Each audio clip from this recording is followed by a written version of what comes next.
Ayan na guys, yung ating sinigang na pampano. Ayan, ready to serve na guys. Masarap na humigop ng sabaw. Ayan. Diyan na po yung ating mga lamas. Ayan. Gamitin natin ng isda. Pampano. Magsinigang tayo ng pampano ngayon guys. Sinigang na pampano. Ayan. Diba? Sinigang na pampano ito.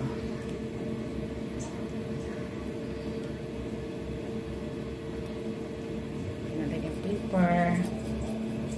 Then, salt. Lagyan natin ng salt.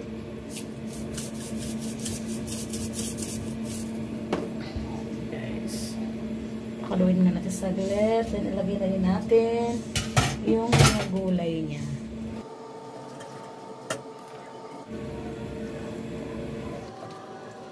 Buksan na natin guys. At ngayon maglagay tayo ng sinigang mix. Pati na rin yung ating pampalasa-lasa na kulay dilaw. Ayan. Lagyan na natin yung sinigang mix. Ayan, haluin lang natin. Ayan. Pakpan natin ulit saglit lang. At naglagay din tayo ng siling. Dahon ng siling. Ayan. Super sarap guys. Sinigang na pampano ang ating ulam ngayon dinner. Ayan.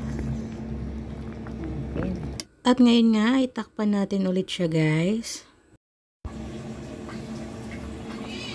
Ayan na guys, yung ating sinigang na pampano. Ayan, ready to serve na guys. Masarap na humigop ng sabaw. Ayan. Ayan, yung ating pampano.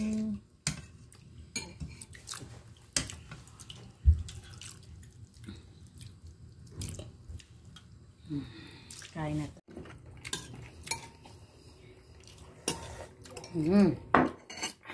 Sarap ng sinigang na salmon. Ay, hindi ito salmon.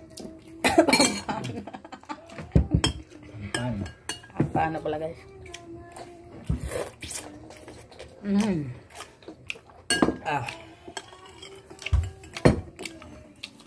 Okra natin, okra. Okra.